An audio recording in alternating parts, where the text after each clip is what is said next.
Mm-mm. Boop, we're live because why not? Boop. Countdown. Sorry. Yeah, no, why not? Up and then no countdown happened. So yeah, this is what you get. This is what you get. Yeah, the other thing is like because I thought yours was an interesting thought, like MacBook versus M1, and I'm like, well, iPad Pro versus I'm like, I thought that those ideas maybe we overthink them. Because to me, that makes sense. Like, I want to know which is better, iPad or MacBook, and then same thing, MacBook versus like that makes sense. Of course, yours is doing pretty decent now, but I would almost feel like it should do better. You know what I mean? Yeah, it might be one of those things that like you come back to it 6 months later, and you're like, oh, because like stuff's like searchable forever. I've had videos like that where it's like, I thought that'd do really well, and I come check back on it like 6 months later. I'm like, ooh, 500,000 views. Whoa, where did that come from? But in the moment, literally never. Like, you're like, it sucks. Yeah, we'll see what happens. Because I think most of the people who want the stuff early, they know they're gonna get it, so they're not really watching videos on it. And then you get like people like months later, like, oh, what is this iMac? What is this MacBook? What should I get? Yeah, I think. What should I buy? Well, I think WWDC will be very interesting. Hope so. Hope so. We didn't play the intro. That's why that's what happened to it. No play because we didn't really have a bunch of time, and I wasn't really sure what we were going to talk about. Like, I put a bunch of stuff in the title, and I figured, well, we can talk about that, and then if whatever else comes up, I guess. Yeah, this also isn't the show for people. This is like before the show. Yeah, exactly. I also noticed that the first day downloads on the podcast are really good. First day and a half, like we're popular, which is cool. Yes, that's nice. Nice to be popular. It's nice people to like us. For some reason. Nice. Yeah, I mean, it happens. All right. So what I have in the title, which we can or can't, we should probably talk a little bit about some of it. Obviously, WWDC being around, and then I was like, "What we can talk about the video I did about Samsung," and then I don't know, whatever. We can do whatever the hell we want, really. There was something last week I thought we were going to finish this week? Do you remember? No. the most organized podcast on the internet. It's whatever. Yeah, no one comes to this podcast for any organizational skills. Like no one. Same day for well, yeah. Here's the problem with us. We don't know. Yeah, it's hard. We don't know. That's crazy. My schedule's always like kind of hectic. It feels like, especially like this past couple of months. And like I was almost about to text Travis the other day and be like, I don't know if Sunday this week will work for me, but then I made it work. So look at you. It's very important. Sorry, sorry. I don't know who I said sorry to. Well, I got Gadget Cast. The other thing is, I can't come to your wedding. I got Gadget Cast. Okay, sorry. Yeah, the other thing is, like, there's going to be some stuff probably during the summer stuff where I may not be able to do it on a Sunday or whatever. It's like, so it's going to happen. Like, listen, life happens. I mean, technically, this is a holiday day. Now, have you done? But we should. You know what? Let's just record this. Okay, let's record this. Let's get out of this. What are we talking about? Because this is banter. Banter works on the podcast. People like banter. Let's do that. All right, you ready? You set up multicast and all the things? Yep, I'm ready to go. Cool. Here we go. In 3, 2, 1. Record. Discovery's 4 computers now have primary control of critical vehicle functions. 3, 2, 1, 0, 0.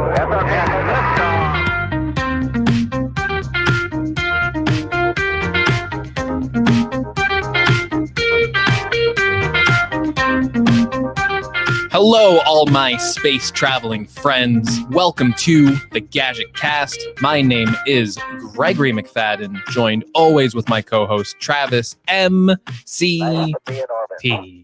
Space travel. Hey now, everybody, we back having fun. We having all types of fun, and welcome to the Gadget Cast, the holiday space travel. Apple paused podcast subscriptions. I was hoping to make like $1 million on that. So apparently that didn't come through.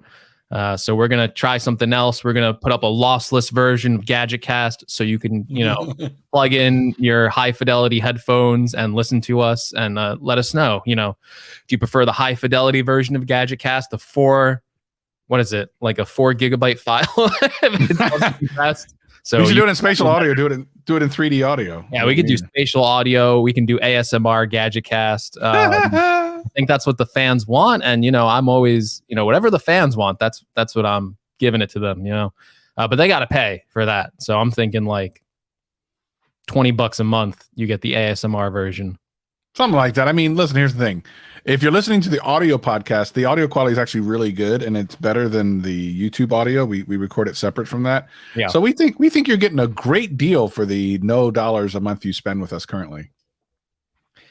We invested so much money into making a podcast sound really good, and I don't think we don't make a dime. So this is a public service to the people out there. I feel like I'm going to put that as charity on my next tax write-off, I think. There we go.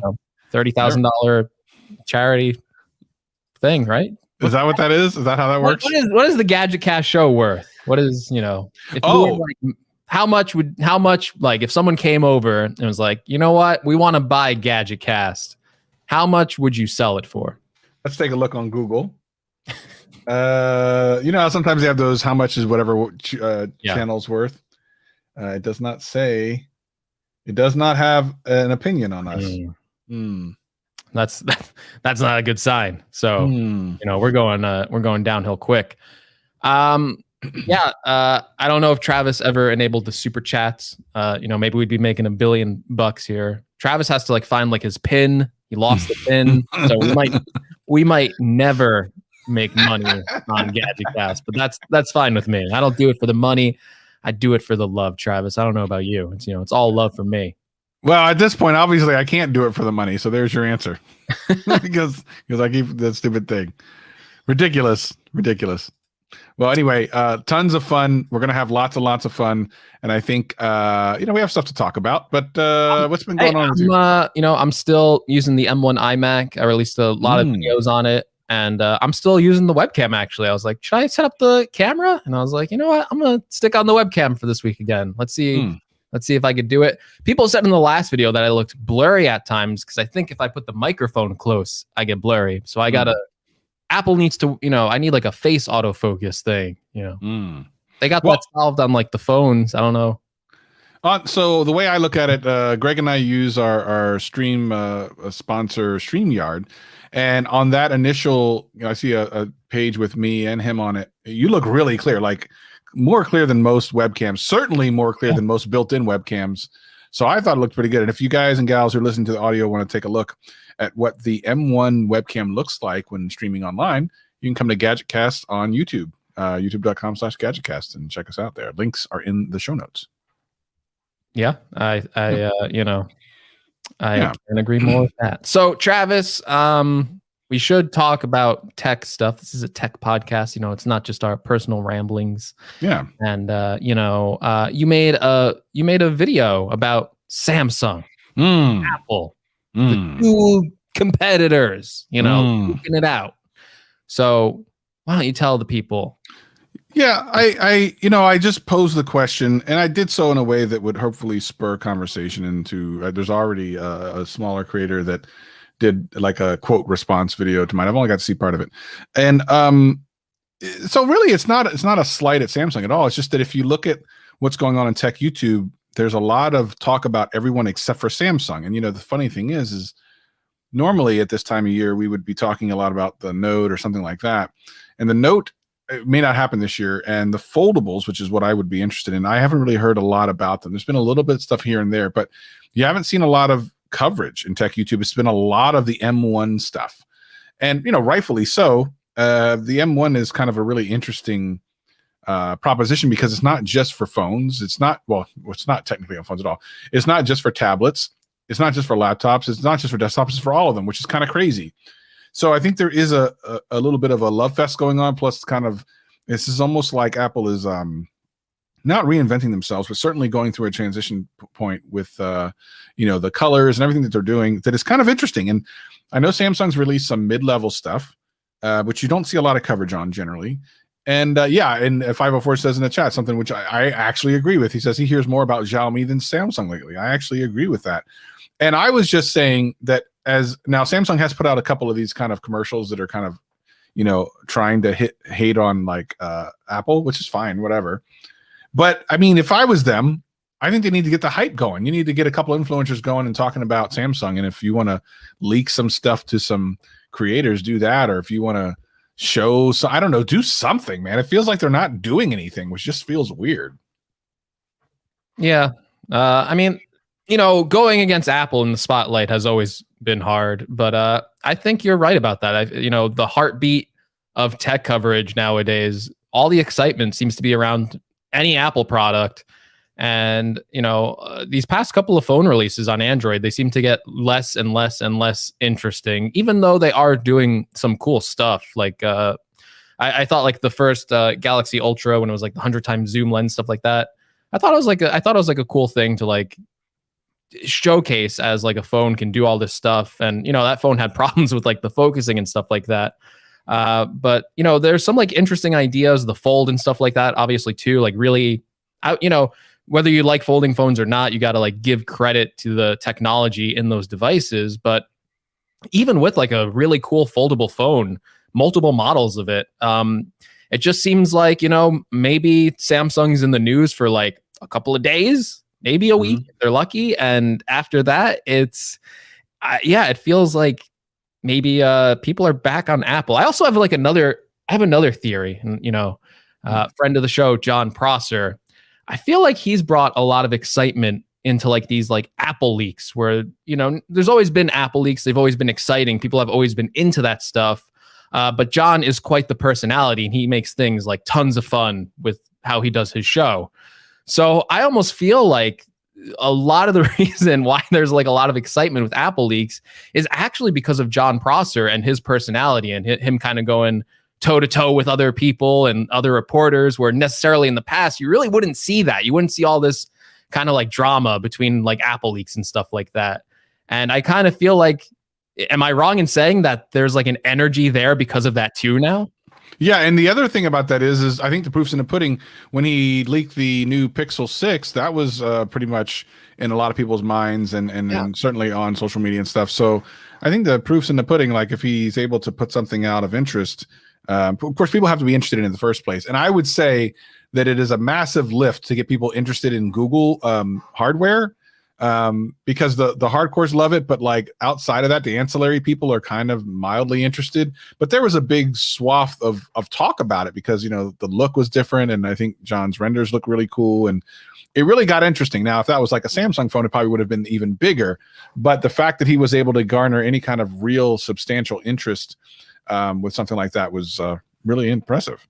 He got more views on the Android 12 and Pixel 6 leak than someone like the iPhone 13 and like MacBook stuff. And that's like, come on, that's like unheard of, right? Like, it's like usually like, oh, people want to hear about the iPhones, but he was able to generate like actual excitement for an operating system, Android 12. And then, the Pixel 6 and stuff, like the design of that, it does look like an interesting phone. It looks like it's trying to be something as much as it can be a different phone from some of their other competitors, and Google's always had their problems there.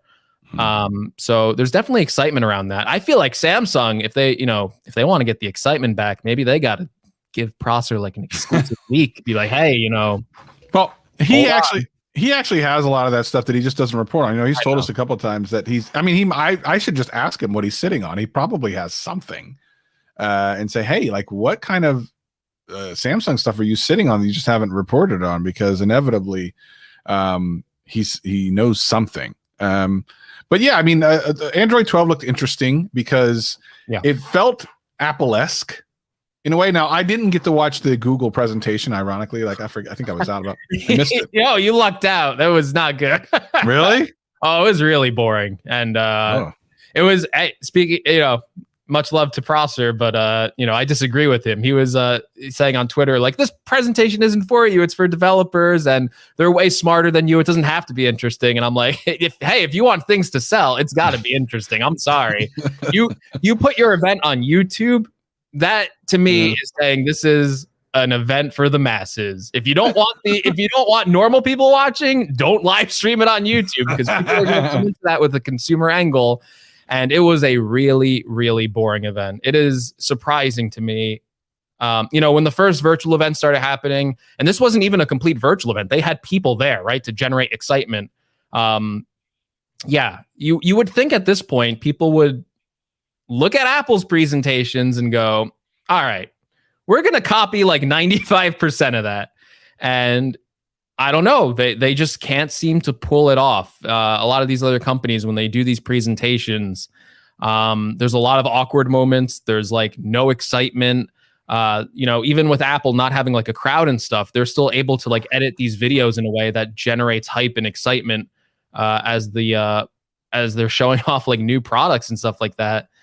And with these other companies, I don't know, they still have trouble pulling off these events when I feel like it's been years. Like, can you not, how hard is it? How hard? It must be, it's one of those things, I guess, that's like easy to look at and go, oh, that looks easy to do. And then like you try and do it yourself. And it's like, okay, this is extremely difficult to pace an actual event around all this stuff. Yeah, it's really interesting because ultimately, we're starting to see the companies impact and influence each other. I guess we've seen it for a while, but it's almost painfully obvious that if you look at like the icons and stuff and the kind of general sensibilities of the design of Android 12, it just feels Apple-esque. Now, I could be wrong. It's just my interpretation of what I saw. It could be something that they've always, had in mind. They're not in any way influenced by this, but it would be hard for me to believe that as well. Like it just looked very Apple-esque with like the rounded edges. I don't know, which is fine. There's nothing wrong with that, by the way. I would love to see the two combine into some kind of super operating system because I think there are some things for sure that Android does better than iOS.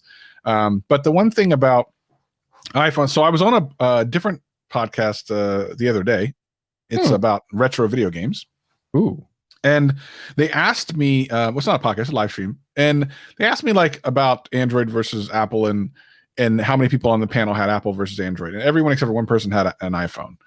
And I just said, well, first of all, I'm all about, anyone who watches my channel knows that it's not me about loving Apple or loving Samsung or anything. It's about whatever the tool that works for the time being.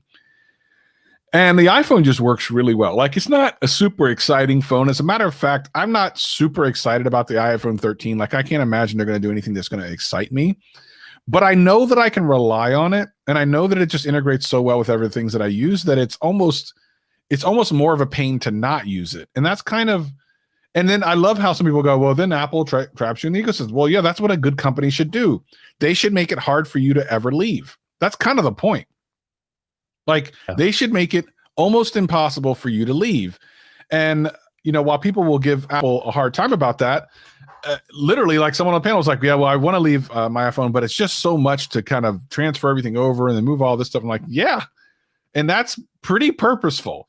And they can make it easier. And it's not too difficult to go, you could go between the two phones if you really wanted to.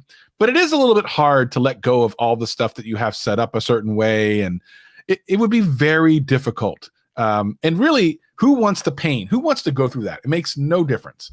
99% of the apps are on both phones. They work exactly the same. Most of them do. So it's really just about form factor and operating system.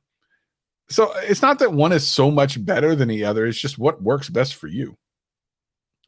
Yeah, 100%. At the end of the day, as much as we like these devices, we can argue about it. They're tools. So if the tool isn't working for you, why bother using it? If it's easier to use Apple, if the people you message are on Apple, if you're, using features like AirDrop and stuff like that, the name for the ecosystem, another name for it is just features. Like, Apple has these different exclusive features that they're trying to sell their phone with. A lot of people get mad because they think Apple should be more open and put those features and open them up to like Android devices. But you have to respect that at the end of the day, they are a company and they need to look at, what's their best interest to make money. And I know like a lot of people don't like that because it's like, oh, is that all they care about is money? And it's kind of like, well, kinda like not all they care about. I'm sure they have like other things they care about, but at the end of the day, a company's goal is to make more money. So if they think that having iMessage exclusive is going to make them more money, we haven't really talked about it too much, Travis, but there's been like this giant lawsuit going on between Epic and Apple.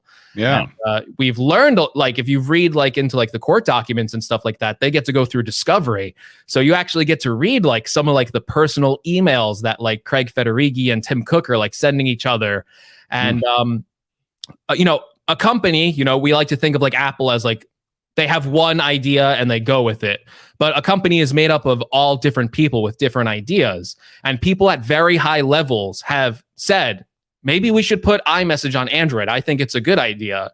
Wow. And other people have disagreements with that, to the point of like, well, I don't know if that's the best decision. And this was a thing I never thought of, Travis. And, you know, I personally never thought of it because I don't have kids. But someone said, well, if we put iMessage on Android, then parents will just buy their kids cheap Android phones instead of buying them an iPhone. Right? Because like, right, you'd be like, oh, they can get $100 Android phone. But if iMessage and FaceTime is only on an Apple device, well, then all of a sudden you're like, you know what? We have to get the whole family iPhones, right? Like, I've never thought of that. And it made like so much sense to me. It's like, oh, okay. So it's not even just like we need to lock one customer down on iPhone. It's not even like, oh, you know, we're afraid people might leave. It's like, yeah, no, this whole family might leave. Yeah, it's an interesting idea. If you look at any of the studies, I actually did a video about this last year, I think. The percentage of high school students that have iPhones versus Android is phenomenally in the side of iPhone. Like, it's like 80% or something ridiculous. And, you know, I called out Android manufacturers, said, you guys need to really pay attention to this. This is the future of owners. This is the future consumer. If you don't correct this, it's a wrap. I mean, at least in America, you know, first of all, iPhone is still the number one brand for phones in America, just as far as selling goes. It doesn't mean that they're the best phone. It just means it's just what sells the most. But it's going to swap. It's going to go hardcore iPhone if, you know, Android doesn't get on their thing. And there's a couple of reasons for that, including iMessage, which, you know, listen, kids can be crappy to each other, and making them feel bad about having a green bubble versus a blue bubble is one of those things. It's really crazy. You can get bullied for that. You know, but it's happening. Like, that's literally a thing. And if you don't believe me, look it up. There's tons of articles about this. Kids are being absolutely hammered mentally and emotionally because they have a phone that isn't an iPhone that has a blue freaking button, a bubble. It's really, really nuts.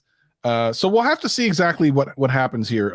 I think at the end of the day, you know, Apple could. I think it's great that someone in Apple actually said at a high level said, yeah, maybe we should let everyone have access to iMessage because it's a great platform.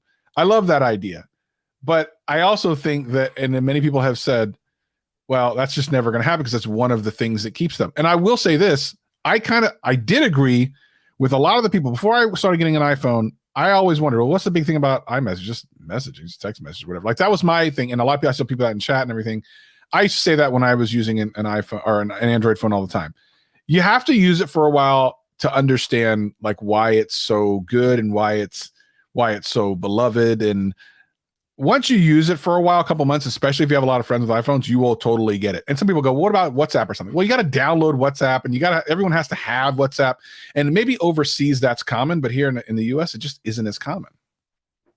Yeah, like, there's a big advantage of like, you have, like, if your family has an iPhone, well, you know, they have iMessage, whereas like you go to your family event and you're like, oh, we should all use WhatsApp. Can you all go on your phone and download WhatsApp? And can you remember to open that instead of the other messaging app you've been opening this whole time? And it's a whole big to do. You know, I mentioned the court case and stuff like that. Who knows what the outcome of this court case will be, but a lot of it is kind of like Apple's control on the ecosystem, and you don't know how this will rule. We probably do, based on past things in US history involving court cases like this, in terms of like monopolies, because Apple really isn't a monopoly in the US sense of the word monopoly. But you never know how these rulings come down. I'm sure it'll get appealed, but for example, let's say like the court rules in favor of Epic, and this is more has to do with like payments, right? Epic wants to do their own store payment system, and they don't want to go through Apple's system where Apple will take a cut. But another factor of that might be third-party app stores. Like Epic could make their own game app store, like they have on the Mac, right? If I want to download Fortnite on the Mac, well, I actually have to download Epic Store, and then I can download all the games through Epic. Yeah.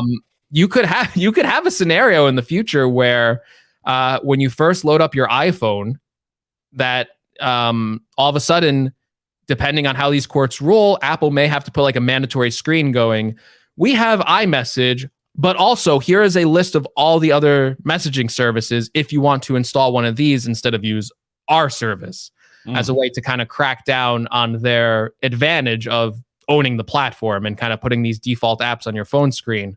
So it'll be interesting to see how that turns out. I don't think that will happen, again, based on just past rulings in the US, but you can't rule it out because something doesn't happen until eventually one day it happens, right? Like there might be an upset there with something like that. I don't know if I agree with it at the end of the day because, I feel like they made the platform, they're a company, it's their product.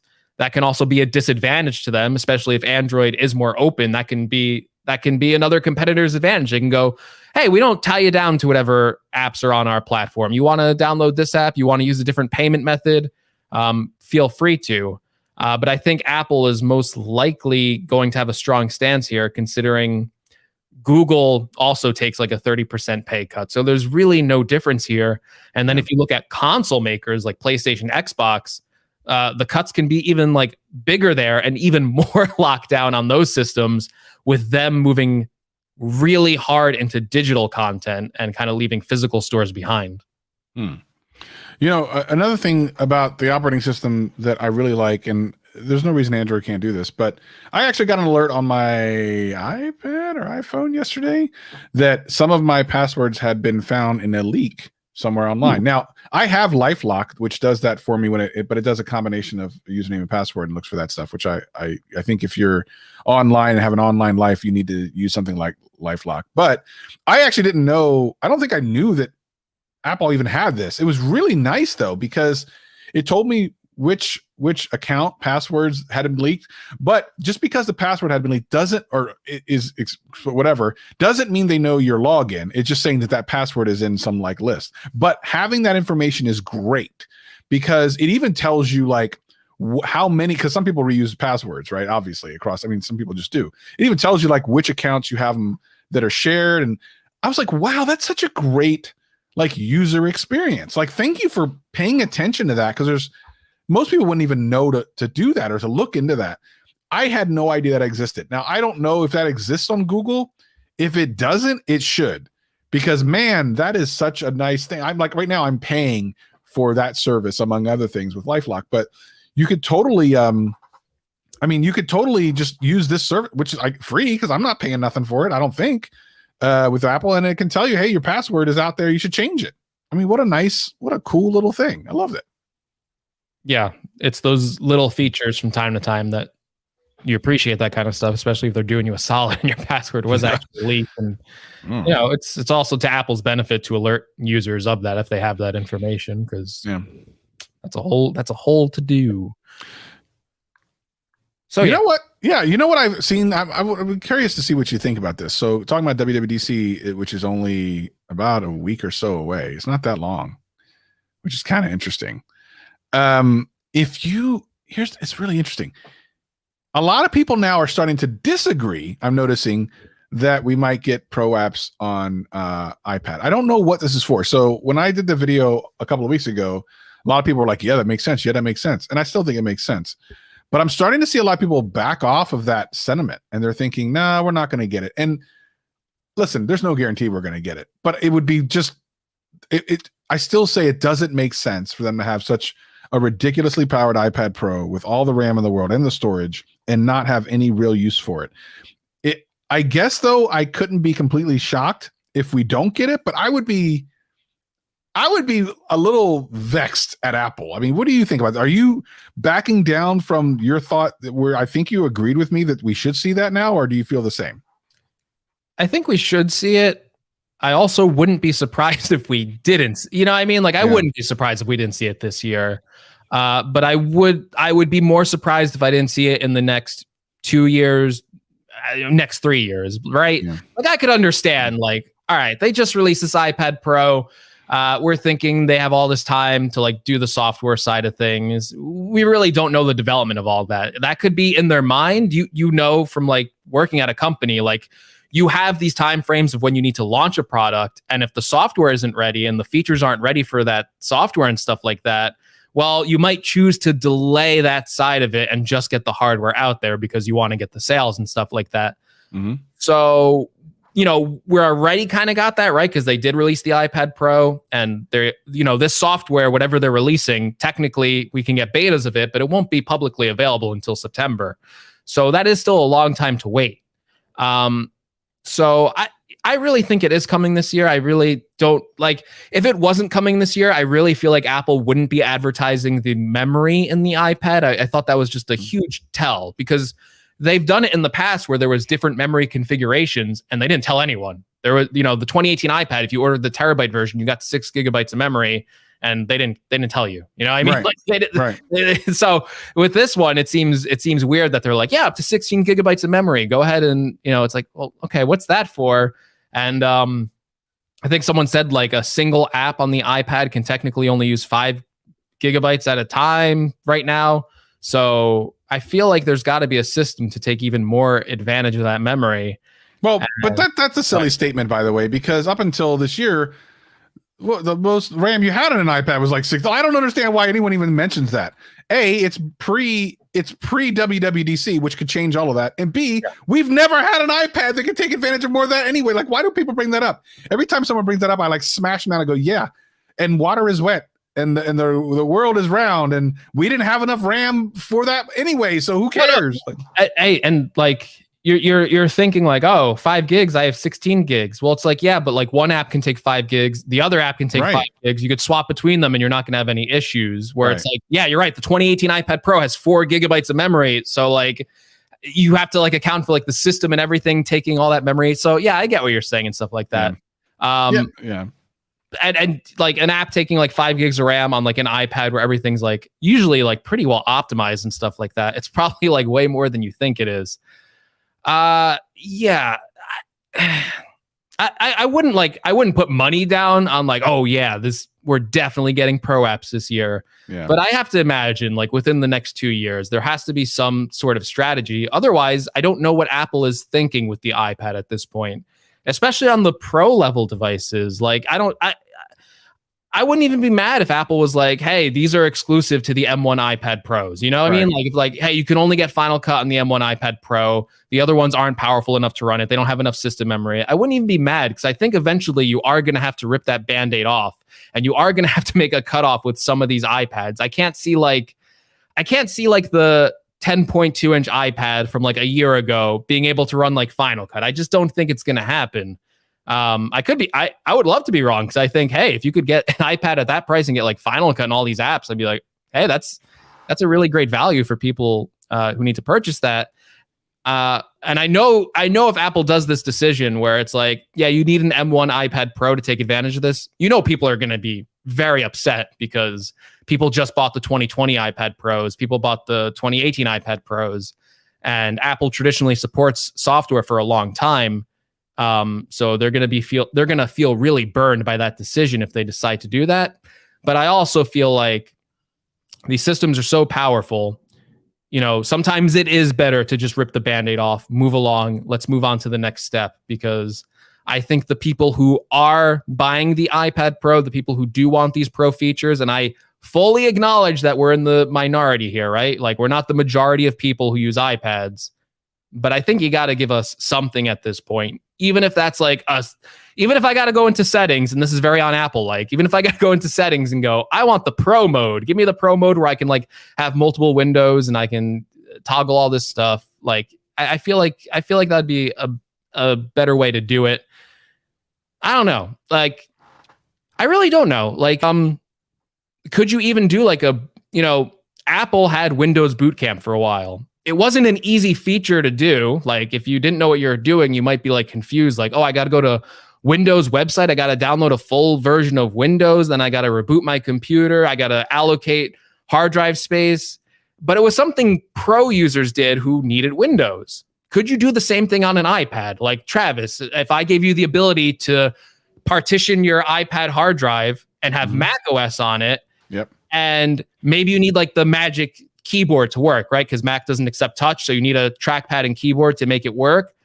But I think a lot of users would actually be okay with that, because they would acknowledge, like, yes, this is a way to get Mac OS on my iPad. It doesn't support touch, but I'm willing to do that to get those apps when I need it. Yeah, I mean, I don't know that they're going to go that far, but they really do need to. They will, by the way.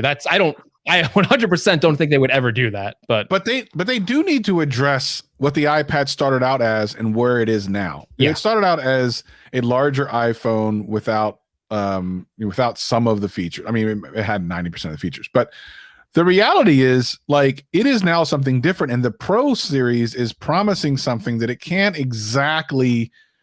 I mean, it can kind of, but not exactly kind of hit the promise. Like, you're saying very clearly this thing is strong enough to be, a laptop replacement or whatever, but the operating system kind of lets it down. And I don't think we haven't had a lot of leaks about iPad OS, but I don't see anything in the little leaks we have had that indicate to me that things like true multitasking are coming, which is absolutely necessary for a Pro. Those things, these still feel like the big paintbrush across all iPads, which of course most people who own iPads are just the normal, base level, just, let me go here, play Angry Birds, let me watch, YouTube or whatever. And I don't need a bunch of features, but those people are not spending upwards of $2,000 on a piece of hardware. So I think you have to, in some way, like, make good with all of these high-end purchases, because if there really is no significant difference between an iPad Pro and a base level iPad, other than the screen is a little bit bigger, like on the 11-inch doesn't have mini LED, and it has a quote faster processor of which you can't take advantage of, and it has 120 hertz, which is nice, but so what? Is it $700 more, $400 more? You've got to figure out a way to make that value make more sense. And Apple has not been shy about making something like immediately irrelevant. If we look at this upcoming audio streaming thing where it's supposed to be lossless, apparently not working with the AirPro Max Pros that are like $500, like that's another instance where they're like, yeah, well, it is what it is. Like, if you want a little dongle hanging from the thing, I guess you can make it work. So I don't think they're afraid to do that. I'm totally okay with, and actually fully expect them to say, some of these apps only work with the M1 version of the iPad. Like, I fully expect that. If they do it, that's my expectation. I think it's time for them to do that, because next year I cannot think of a single reason to buy a 12.9-inch iPad Pro next year if those apps don't do anything, if there's no difference in apps. Because next year, we're assuming you'll get the mini LED on the 11-inch, and then there's no reason.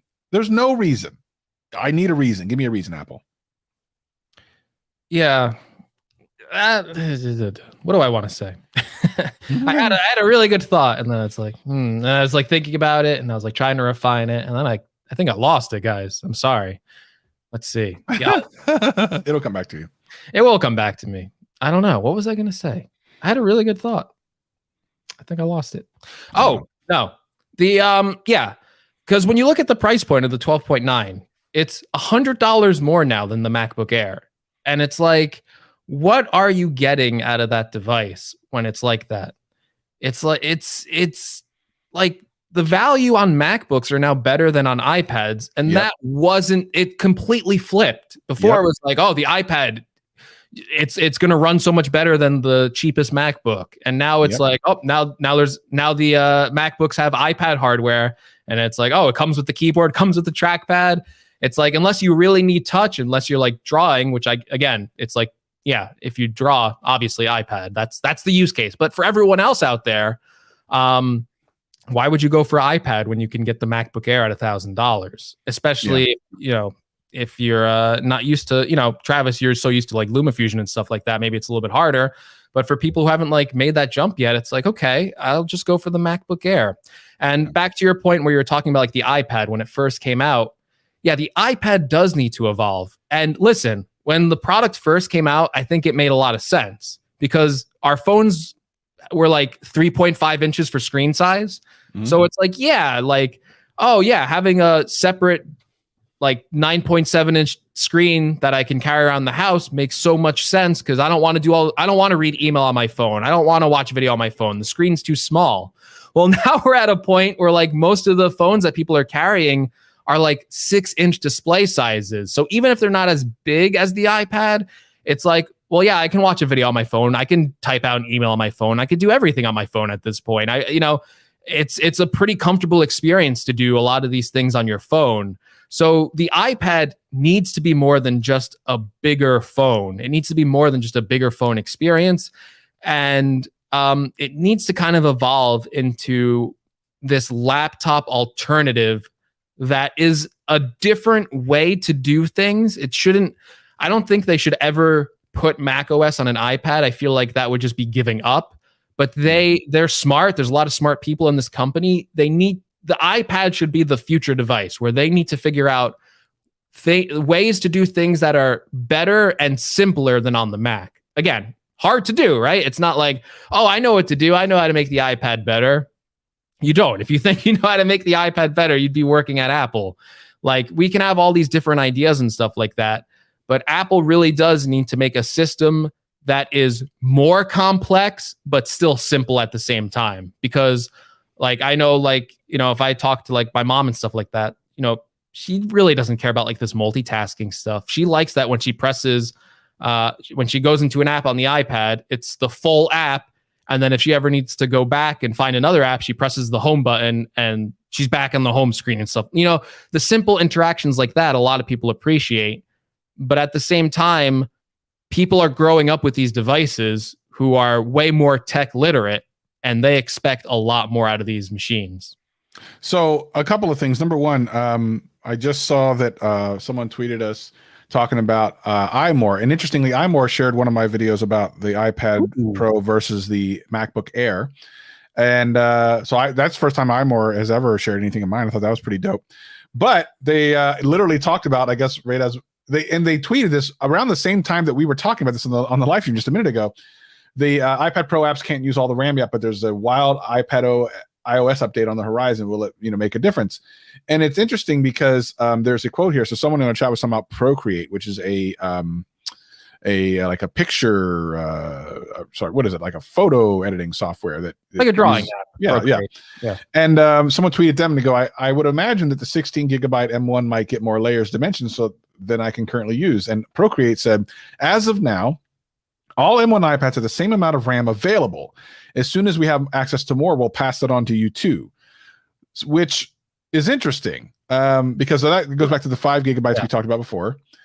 But it is interesting the way it's stated. Obviously, they are implying that. I mean, they must have told Apple that they want access to more, right? I mean, of all the ones. Hey, listen, WWDC is very soon. This is a pre-recorded event, right? Yeah. Apple has been in contact with these companies, and if any company knows that something's going to happen soon, it's Procreate, because Apple loves this company. This is one of the apps they love to show off at their event because it really is a pro drawing app. It's like the best one on the iPad. It's really impressive, that application. So, they would never come out and say, more RAM soon. But if you read into it, they might know already at this point, because if they're doing a demo for the future software update, Apple has already contacted them. Apple has already let them know, like, hey, we're doing this. You can't say anything, but when you get this update, you'll be able to utilize 12 gigabytes of RAM on the bigger version. They might know. Yeah, that is a really good point. It is very interesting that because here's the other thing: Procreate could have just ignored the tweet, and not really said anything, or just it's just not something that we need or something. They could literally this second part of the sentence: as soon as we have access to more, which implies we'll pass that on to you too. Listen, maybe the person tweeting doesn't know anything, but it is a bit of a wink, wink, nudge, nudge. So as of now, all M1 iPads have the same amount of, as of now. I mean, it's like, as of now. like it almost feels like, like if you didn't have that, knowledge, it's better to kind of just not even say anything. Because it's like 100%. You'll get more access than that. Because you might be like, next iPad you can have it. Yeah, no doubt. I mean, maybe we'll see. And again, this is not going to matter to most people, but the people who spent too much money on their iPad Pro, it is going to make a difference. And those are the people that are likely to spend the money on the Pro apps. So it's kind of like it makes sense. It doesn't make it, it's not going to affect the people who have the base level iPad, but that's okay. If someone's willing to spend $2,000 on an iPad Pro maxed out, they're probably willing to spend a couple $100s on some apps. So it's not like there's no desire for someone to make money on this. They can totally make some money on this. I am interested. I wish they would tell us like how many of each configuration sold, though. That would be compelling information. Yeah, they'll never tell us that. Yeah, we'll never figure that out. How many 2 terabyte iPad Pros did Apple sell? I want to know. Yeah. Who bought that one? Who? Hey, I don't know. I'm surprised it wasn't you with all the stuff you buy. I did get the terabyte, which is ridiculous enough. I've been watching so much video on my iPad, and I'm like, why'd I get the 60? Like, what was the purpose of this? I'm hopeful something more is coming. I mean, we'll see. Like, are you gonna? I assume if the betas are released shortly after WWDC, you're gonna use it. You're actually going to use it. Yeah, I'll put that on my iPad for sure because it's not my main production machine. Yeah. I don't know. I'll definitely put the betas on there. I guess that's content for me. Especially if it's something cool, like if it's some exclusive features, I'll be first on board with it.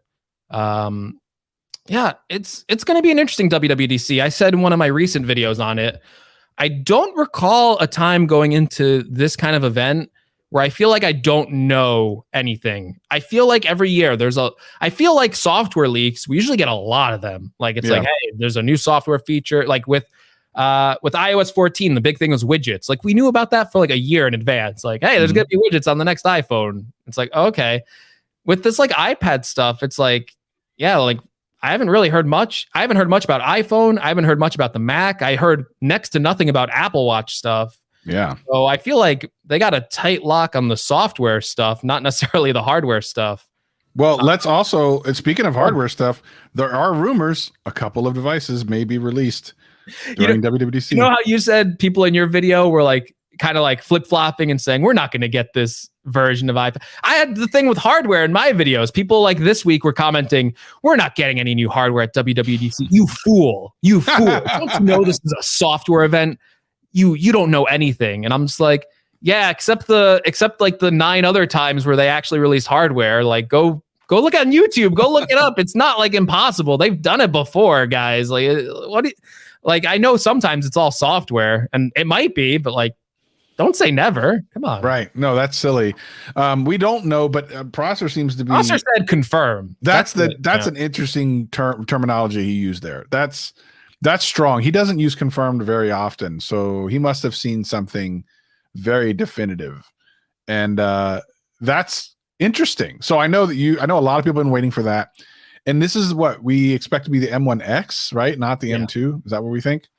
So M1X. So for those of you that already bought an iPad Pro, or an MacBook Pro with M1, likely this is not one you're going to have to upgrade to. Mainly because the MacBook Pro that came out was an entry level anyway, and from a perspective of cost and performance, for the things that you are likely using it for, it's unlikely that you're going to see much of a difference.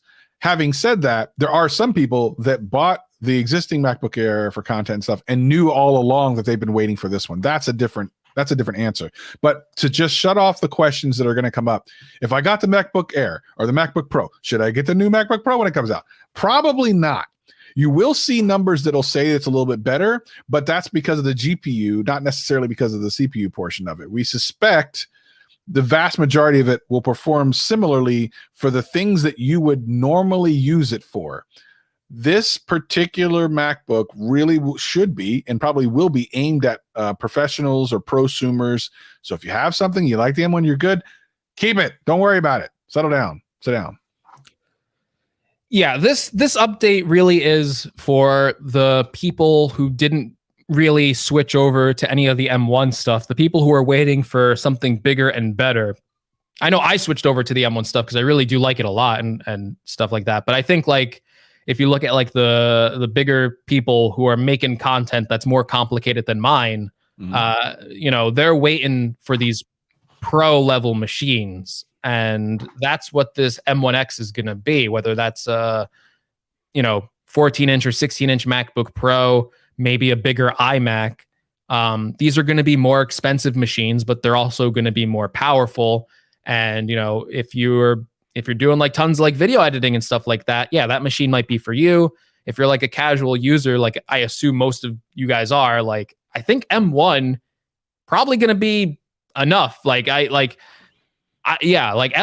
will probably be enough for like the next 10 years. Honestly, like it's ridiculous how like powerful these things are at this point, and how like responsive they are.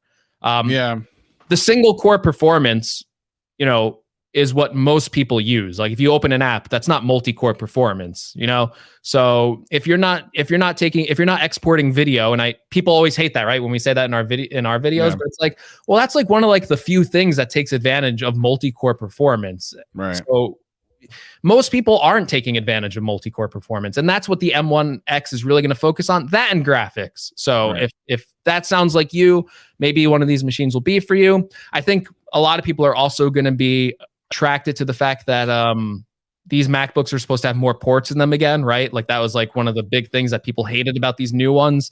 So even if you're not like, there are some people who just want the best of everything. And if people can get like an SD card slot, they might pay an extra $600. That might be worth it to them, just to like, all right, I don't want to have to deal with not having these ports. Maybe mini LED, right? Like I think that on a MacBook, I'd be really into that. So I think there'll be compelling upgrades for the pro users.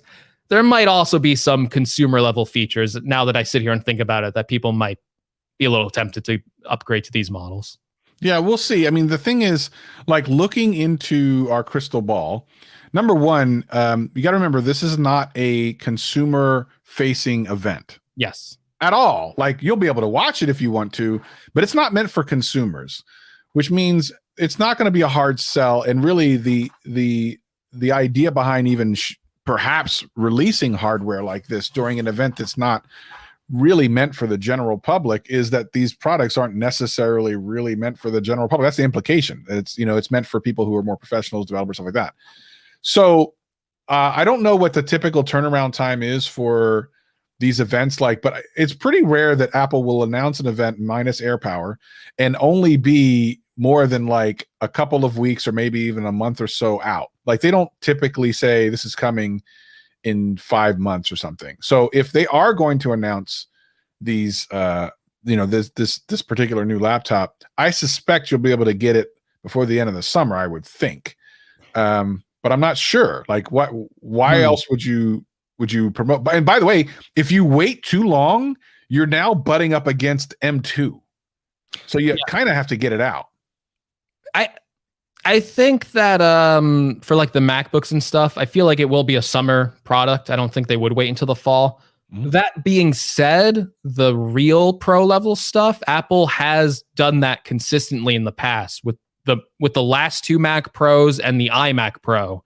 All of those products they showed them off at Worldwide Developers Conference, and then they like shipped them out in December.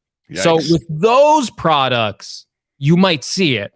And that might make sense for like a Mac Pro type of device where it's like, maybe that's beyond M1X. That's something totally different. And I think it would have to be for a Mac Pro. And they might go, we got something super exciting to show you, and you can order it at the end of this year. That could happen. I think if they wanted to get all the M1X products out of the way, I think maybe you would see that for like the iMac, because I haven't heard too much about like a bigger iMac. So maybe if they're calling that iMac Pro, which I think they will at this point, I think they'll take that chance to separate the iMac and make just the bigger size the Pro rather than having a big iMac and then a big iMac Pro. It doesn't make sense at this point. I think you could see like an iMac Pro that's like, you know what? You can see it now because we want you to see all of our products, but you'll order it at the end of the year. Yeah, because Mac Pros are kind of more like, if there's any product that Apple sells that's pro that also tiptoes into consumer level, it's the MacBook Pro. So I think they wouldn't do it with that product. So there's too much like, They want to announce it and then sell it as soon as possible. Yeah, I think they should, because from the minute that the M1 series of products was announced, then everyone was like, when's the next one coming? Yeah. And if you were butted up against when it actually could come out, like if you're releasing stuff that's M1 or M1X in December, people are going to be like, no, you're way too close to M2. I'm not buying any of this. So not even that, people might, like, if you say, oh, this MacBook Pro is coming out in December, what happens to your M1 MacBook Pro sales? Like, people might just be like, nope.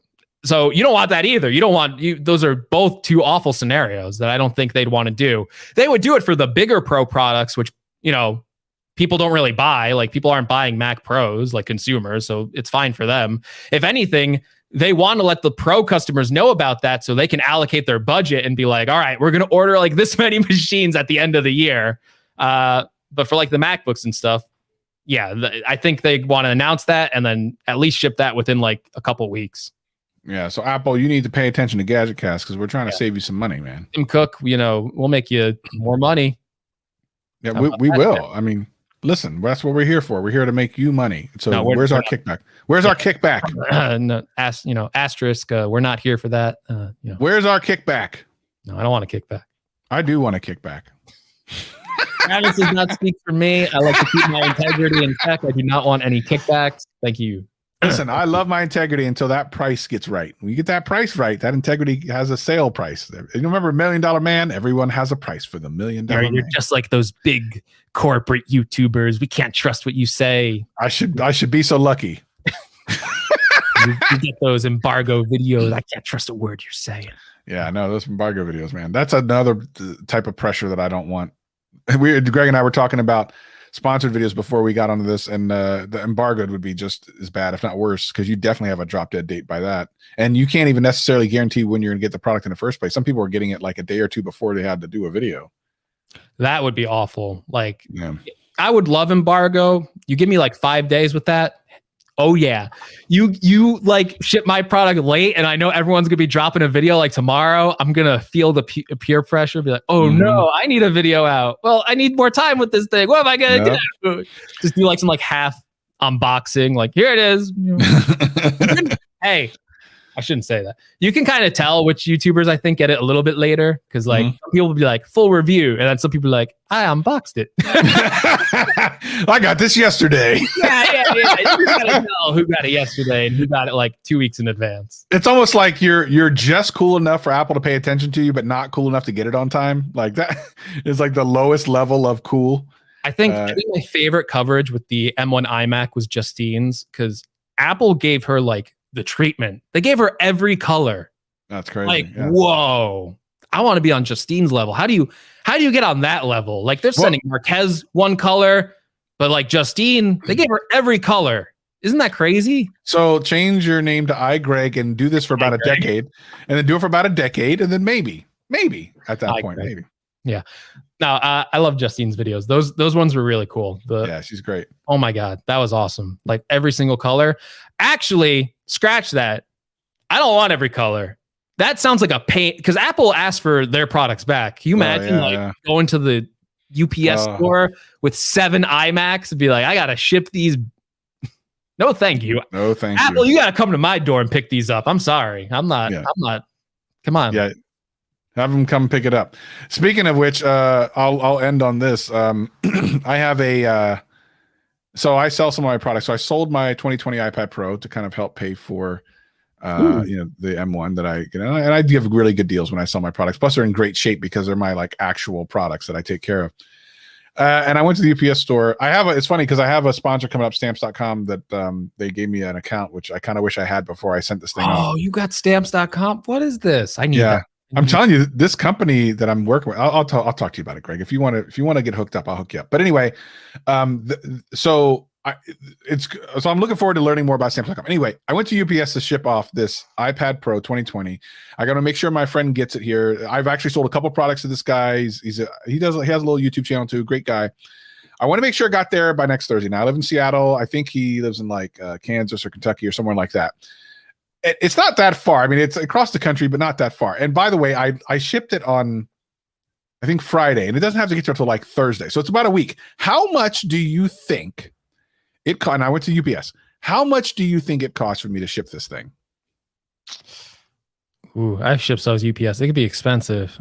I'm gonna say $30. $30. All right, $30 is your final guess, or you want one more shot at it? No, I'll do 30. I'll stick with it. Okay. I wish it was $30. I'd be happy with $30. It was $87. Oh, no. There goes that little bit of profit, which, by the way, was never profit in the first place. I got less than what I paid for it. But anyway, yeah, I'm hoping that Stamps.com becomes a great sponsor of mine, because I'll tell you that was terrible, man. That hurt. It is like when I do ship stuff out from UPS, it's always more expensive than I think it's going to be. Yeah. And then like I just have like this like internal like thing. I'm like, how does Amazon make money? How does Apple make money? Right. Like, the deals these people must ink, it must be like great, because it's like little guy me over here shipping one product out, and I'm like, what? Yeah, it's crazy, man. It's crazy. So, anything else before we head out? Do you have anything else? I think we said it all. We said it all. We'll do some quick aftercast question and answer real quick. I have a little bit of time before I make this food that I got ready. Let's see how many people. We should do a prediction of how many people from the live stream are gonna go away, even though we're gonna stay here. Impressive 160 people watching the show right now. The live views have also been really great lately. The last couple of weeks haven't died down. Amazing. They tend to do sometimes. So really happy about that. People already dropped off once I mentioned it. So there you go. Yeah, so I don't know how many we're going to lose when we go in the aftercast. We're going to lose like 20 people. But if you want to stick around and ask us some questions, I see no reason why you drop off the show. Now's your chance, you know.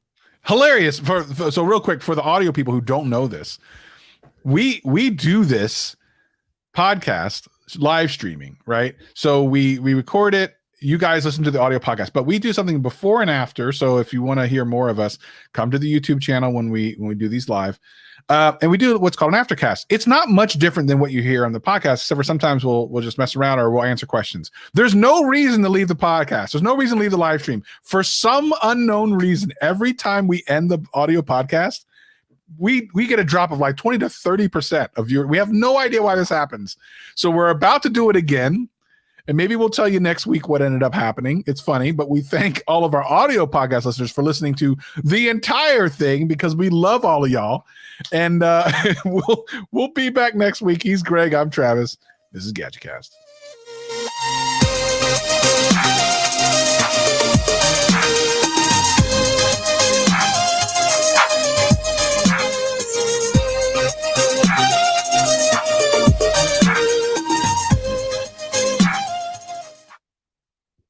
And there we be. And now we shall see what happens. And we're going to answer a couple. I saw there's some questions. Oh, yeah. You can send us emails. We have audio voicemail if you want. I made a video about why you should pick an iMac over a MacBook Pro. I specifically say in the video, this is not for everyone. If you need portability, it's not I say it right in the beginning. If you need portability, okay, do not get this product. And I say there's some people who actually buy a MacBook and then just have it hooked up to like an external monitor and like never use it portably. And like I was like trying to like target like those people, or people who have like an iPad, like, hey, maybe you should consider something else. Anyway, I go over all that in my video. I'm very thorough. I'm not like trying to like deceive you and be like, you need this iMac when you're like a student. It's like, no, go get a MacBook, please. But then like I get a comment, portability is a major factor. Yes. Yes, I know. I say at the end of the video, it's not for everyone, but here are the advantages if you choose to spend the same amount of money on this product. You know, maybe you're not thinking iMac, but maybe, I don't know. Okay, we got some good questions. One of these I actually have for you as well. But this one is, I got a 2020 iMac 27 spec'd out in December. Should I sell it for an M1 Mac? You would know better than me. 27 spec'd out. It depends what you do, but I would also say no. No, I think you stay with that iMac. There's nothing wrong with the 2020 versions, and it does some things better. If you have more RAM on it, those have dedicated graphics cards. They're better than the GPU in the M1 iMac. Maybe you lose out on like exporting and CPU speed. We're talking about like a couple minutes here. It's not like the biggest deal in the world. They're pretty similar in performance. I'd say keep it. I want to know this. The Magic Keyboard, the white Magic Keyboard, which I want, but I had refused to get because I was afraid it was going to look dirty. How does yours look? pristine. It looks great. What? I'm telling you. Really? Yeah. So I can get it and not be afraid, like the keys and everything. Like, I mean, it looks beautiful. Like I want it. my iPad's dirty, but there's my keyboard. I mean, keyboard looks good. I mean, the back doesn't get all messed up like the other one. No, because like, oof. I might get it. I might go get it. I know it's a dumb amount of money for just a color. The gray keyboard is it's like a gray color. It's not even like pure black. So Right. it kind of attracts, it kind of attracts like white grease stains, as you can see on Travis's. Yeah. And it's like these like white stains, like white grease stains, dust, and lint. So it really attracts them on that gray color for whatever reason. And on the white keyboard, like if you're like eating Cheetos and you type on it, I think you're going to be like, oh, I shouldn't have done that. However, the stuff that this keyboard seems to pick up on the gray model, I think it still does pick it up, but you don't notice it because it's the same color. You know what I mean? Like, yeah. So, I might go get one. I'm kind of hyped now. I got to sell this one, but I'm not going to. Tommaso, who we should have on the show sometime. I got to invite him on. That's cool. He got the white keyboard too, and he really likes it. And we were texting back and forth, and he said the same thing. Like, yeah, this is like better than the gray keyboard. It doesn't, like, you would think conventional wisdom be white. Oh my God, that thing is going to be dirty in like 2 seconds. And it's like the opposite. Okay, well, I might get one because there's another comment that I have the white one. It's so far stays black. Okay, so far, and I saw ironic. The link says VPN blocks ads. I don't know if you're happy with that. Yeah, blocks ads on the YouTube videos. I don't know why you'd have Surfshark enabled while you're watching my videos, because Exactly. Listen, that is an advantage of a VPN. It's also, I think it's an optional toggle. You don't have to block ads. So yeah, not on our videos. There's ads on websites that you go to that can like hijack your system. You don't need to worry. Yeah. So Gaylord, I just would never buy any of these laptops for a gaming laptop, and Cyberpunk is very difficult to run well anyway.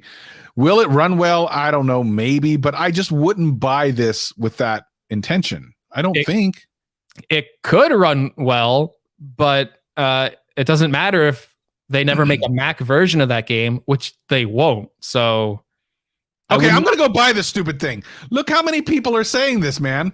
I might have to go spend stupid, dumb money for this. I hate that. Yeah. My biggest complaint with the iPad Pro was that I love the Magic Keyboard. It's great. I love it. It's a little too expensive, but still, I love it. It's really great. That gray color, you picked it up, you unbox it, you touch it for 2 seconds, and it's like covered in smudges. This white one, no. Okay, like, I'm probably gonna get one. When will Mini LED come to MacBook Pro 16-inch? I guess we'll find out. I don't know that maybe everything's kind of thrown out of whack because of all like these like chip shortages. I would still guess this year. How can you launch like a new MacBook that's more expensive than your iPad and not have that new display technology in it? I just feel 100%. Is it worth getting the? No, James. I think I've kind of said this in one of my previous videos. I actually was going to do the 2020 versus the M1, but I would say no, just straight up no. That being said, James, that being said, if you really want it, like if you're like really want it, and it is like an extra $100, I think like you might like, I don't know where you got it from, but if you got it from Apple, even if you're outside of this is a pro tip. If you're outside of the return window, usually when they release a new product, they're like very understanding and they'll actually go, we'll swap it for you. So Apple, like it's like a 2-week return. Usually when they launch like a new product, they're pretty understanding. That being said, you might be waiting a long time. So maybe it's not, but you do not need to upgrade. Absolutely not. Yeah. Most overpriced is the Folio case, which I still have for my 12.9, and Magic Keyboard's close second. You're right about that. I want longevity. When I went to M1 13-inch, rumors were weak on the 14, got a 13 maxed out. Thoughts on trading for 14 maxed out? I think, again, it still matters. It matters on what you're doing. Are you, like when you run a business, time is money, right? You like, I never used to understand that before. I was like, you mean time is money? Come on, get out of here. But yeah, no, if you're doing like the same thing over and over and it saves you 2 minutes of time, it's worth it. If you're not doing stuff like that, it's never going to be worth it. So the thing about blooming, I haven't really seen it. I don't really use my iPad Pro at night. I know that you can see stuff. I don't know if it's actually going to be fixable in firmware or not, but I just haven't. I've looked for it in normal usage and have not seen it. There are extreme cases where you can get in a dark room and do all these things that you probably wouldn't do anyway and see that. What about you, Greg? What have you seen? Yeah. So you can definitely see it if you go load up like a black image, or even like you go on like YouTube, you'll load up the video player, pitch black, there's like a white text. Yeah, you can see the blooming if you look for it. But like, I don't use my iPad. Like, I'm not like pausing on the pause screen and going, ooh, look at that UI element. If I'm watching a video, it's in full screen. Why am I looking at all these different things? Yeah. It also photographs horribly. So like you take a photo with your iPhone and you post it on Twitter, you're going to look at that and go, that's a major issue. My eyes could never adjust to that. And you're right. If you're looking at that photo, it looks so bad. But like Travis said, when you're actually using it, it's like, yeah, if I look for it, I can see it, but not really. Like, and if you're using like an app, like normally, like if you're on like Twitter, you're on whatever, like, I don't know, whatever you're doing, like LumaFusion, it's like, you don't notice it. Yeah. One last question before we go. No, not that. Oh, Goalie, I definitely noticed as a comparative smearing. I haven't noticed that, but I have a question. Do you recommend the Apple Watch 6? I'm thinking of going from my old Series 3 back because I like the 6. I mean, I love the colors of 6 for sure. You have the 6. I don't have the 6. What do you think? From the 3. From a Series 3. Yeah. Get the 6. Yeah. Absolutely. Great upgrade. That's a pretty the right easy time to upgrade. Going to Series 3 to 6. That's the right move. Yeah. All right. Well, thanks everybody for joining us this week. We appreciate you. And most of you stayed this time, which is great. We appreciate that. Definitely appreciate it. I mean, most of you, but not all of you. Yeah, for the most part. But anyway, time to go enjoy the rest of the weekend. If you have a holiday, it's a holiday weekend for us in the US. So if you're part of the military, we thank you for your service. If you are overseas and you don't have tomorrow off, well, there you go. But for the rest of us, cool. Hope all of y'all had a great weekend. We greatly appreciate you. And we're going to probably see you next week too, hopefully, unless something happens between me and Greg between now and then. Maybe we shouldn't discuss this live, but I do wonder, should we do a Sunday show is the Apple event Tuesday? Well, that's the thing. So we do need to have those other people on that we were supposed to have on 2 weeks ago. And then we need to do another super show after WWDC. So WWDC is in essentially 7 days. So it's after this next Gadget Cast, right? Yeah. Or no, wait. Yeah, it's the day before. Next Gadget Cast is the day before WWDC. Should we do like a special Gadget Cast, like the night of WWDC, or is that like too much? I don't know. I mean, we want to get the problem with the audio portion of this is that by the time it's released, the event is on a Monday, and not many people will get to hear the audio podcast before they know what happened in WWDC. So, what would people in the chat prefer? Yeah, the Apple event is Monday. So, would people like? Should we do a Sunday show, or do we just wait until Monday? Show, like, I mean, we talked WWDC already. Like, what more do we have to say? Should we do like a Monday or even like a Tuesday show? Like, we can come back on a Tuesday and do it, or Wednesday. Like, what's better for you guys? If you want us to like come in after the event, I think that might make sense. And if we do it the night of, we might get some hype around that because we'll have some raw emotion and opinion. So maybe I'll try and make that work, even though I feel like we do need to do it after so we can talk about what happened.